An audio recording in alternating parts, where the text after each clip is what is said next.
নমস্কার বন্ধুরা, বিশ্বজুড়ে দ্রুত বদলাচ্ছে আন্তর্জাতিক সমীকরণ। গত 21 এপ্রিল ভারতে আসছে আমেরিকার উপরাষ্ট্রপতি জেডি ভ্যান্স, আর তার সাথে বৈঠক করেই ভারতের প্রধানমন্ত্রী নরেন্দ্র মোদী রওনা দিয়েছে সৌদি আরব সফরে। একই সময়ে নরেন্দ্র মোদীকে যখন সৌদির আধুনিক ফাইটার জেট F-15 এসকর্ট করে সম্মানের সাথে নিয়ে যাচ্ছে, সৌদির বিমানবন্দরে 21 গান স্যালুট করে সৌদির প্রিন্স মোহাম্মদ বিন সালমান নিজে রিসিভ করছে নরেন্দ্র মোদীকে, সেই একই সময়ে কাতার থেকেও বেশ কিছু ফটো ভিডিও সামনে আসছে, যা নিয়ে তোলপাড় পড়ে গিয়েছে আন্তর্জাতিক মহলে। বর্তমানে কাতার সফরে রয়েছে বাংলাদেশের প্রধান উপদেষ্টা মোহাম্মদ ইউনূস।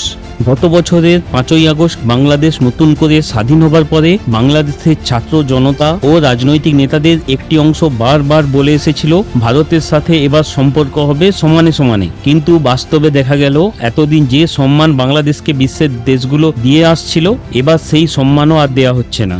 গতকাল অর্থাৎ 22 এপ্রিল বাংলাদেশের প্রধান উপদেষ্টা মোহাম্মদ ইউনূস 4 দিনের জন্য কাতার সফরে গিয়েছে। সেখানে মোহাম্মদ ইউনূসকে বিমানবন্দরে রিসিভ করতে আসে কাতার সরকারের নিচু তলার এক কর্মী।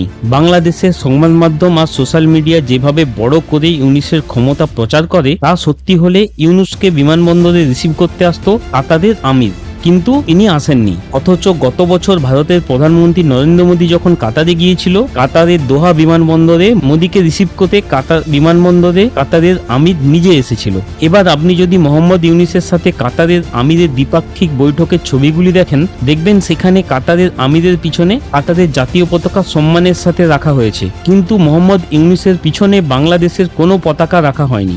এই ঘটনাকে মোটেই স্বাভাবিকভাবে নিচ্ছে না আন্তর্জাতিক বিশেষজ্ঞরা। অনেক বিশেষজ্ঞ দাবি করছেন এটা যে কোনো দেশের জন্যই চরম অপমানজনক।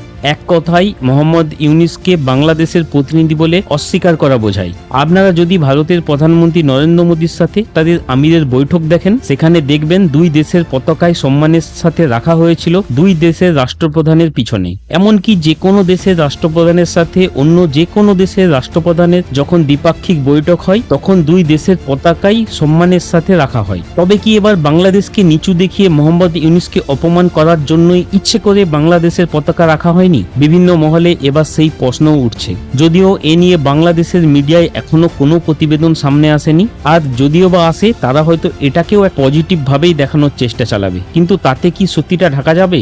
বাংলাদেশের আর মোহাম্মদ ইউনূসের সম্মান পুনরুদ্ধার করা যাবে? সেই প্রশ্ন কিন্তু থেকেই গেল। বন্ধুরা, ভিডিওটি ভালো লাগলে লাইক করুন, শেয়ার করুন। এরকম আরো আন্তর্জাতিক সম্পর্ক বিশ্লেষণের ভিডিও পেতে আমাদের চ্যানেলটি সাবস্ক্রাইব করুন। ভিডিওটি দেখার জন্য ধন্যবাদ।